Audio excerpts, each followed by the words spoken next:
DJ Lal बाबू mix by Chandan Kumar राजा।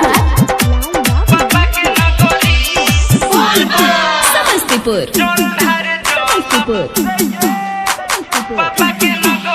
बाबा धाम जाएगा,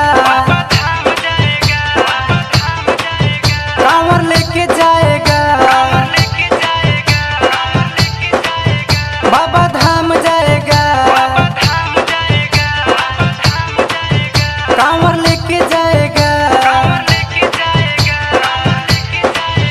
बाबा धाम जाएगा, कांवर लेके जाएगा, बाबा धाम जाएगा, कांवर लेके जाएगा।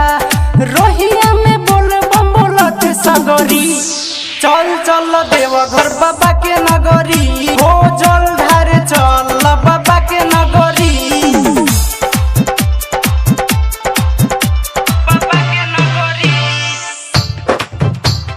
Mix by Chandan Kumar Raja. DJ Lal Babu DJ Lal बाबू सबरी बाबा बासुकीनाथ की।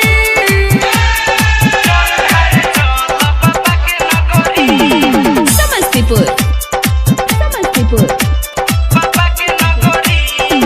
सारे जहां को मैंने देखा, गया है देवघर नगर में, लेके कांवर गाने जाए भोला जी के नगर में।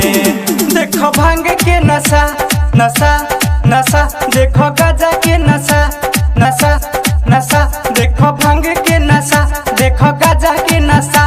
तुझे देखे तो भी जलावा चढ़ावे सगरी, चल चल देवघर बाबा के नगरी, हो जल ढारे चल बाबा के नगरी।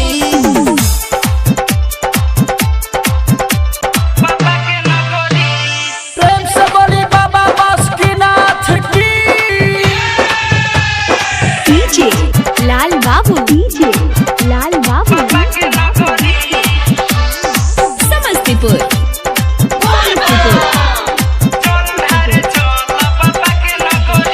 आई सावन के बहार, होता बोलबम के प्रचार। आई सावन के बहार, होता बोलबम के प्रचार। आई सावन के बहार, होता बोलबम के प्रचार।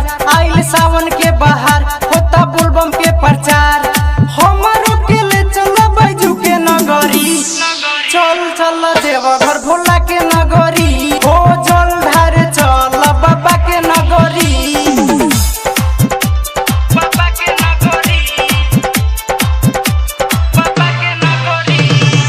तेरे लिए तो आया सारा जमाना, सिंगर है मुकेश दीवाना।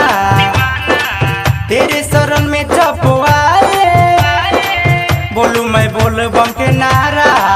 मेरा सहारा है बाबा बाबा बाबा, मेरा प्यारा है बाबा बाबा बाबा, मेरा सहारा है बाबा, मेरा प्यारा है बाबा। शिव के जलावा चढ़ावे देवघर नगरी, चल चल देवघर भोला के नगरी, हो जल ढारे चल बाबा के नगरी। बाबा धाम जाएगा, कांवर लेके जाएगा,